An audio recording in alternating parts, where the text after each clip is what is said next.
இயற்கையாகவே உங்ககிட்ட ரொம்ப திறமை இருக்கு. யாருனாலையும் முடியாத திறமை உங்ககிட்ட நிறைய இருக்கு. அப்படியா சார்? Okay sir. நல்ல நல்ல உழைப்பு இருக்கு, இது இருக்கு. ரைட்டா?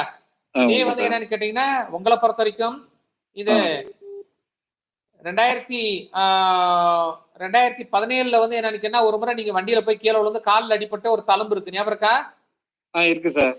2017 அது வந்து பாத்தீங்கன்னா கிட்டத்தட்ட 7 வருஷத்துக்கு முன்னாடி விழுந்தீங்க.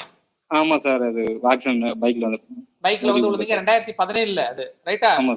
அதனால உங்களை பொறுத்த வரைக்கும் வாழ்நாள் முழுவதும் எதை வாங்கினாலும் பழசுதான் வாங்கணும். சரி சார். அதே மாதிரி எந்த பொருளை வாங்க போனாலும் கடைக்கு போனாலும் நீங்க சனிக்கிழமை போய் வாங்குறது தான் ரொம்ப ரொம்ப நல்லது. அப்படியே சார். டெய்லி என்னன்னு ஒரு எள்ளு உருண்டை சாப்பிடணும். சரி சார். Okay sir. எள்ளு உருண்டை சாப்பிட்டுட்டு வாயை நல்லா கழுவிட்டு தண்ணி குடிச்சிட்டு அப்புறம் தான் நீங்க வெளியில போகணும். எள்ளு உருண்டை சாப்பிட்டுக்கிட்டே நீங்க வெளியில போனீங்க அப்படின்னா காத்து கருப்பு பலாருன்னு அடிச்சு விடும். அப்படியா சார்?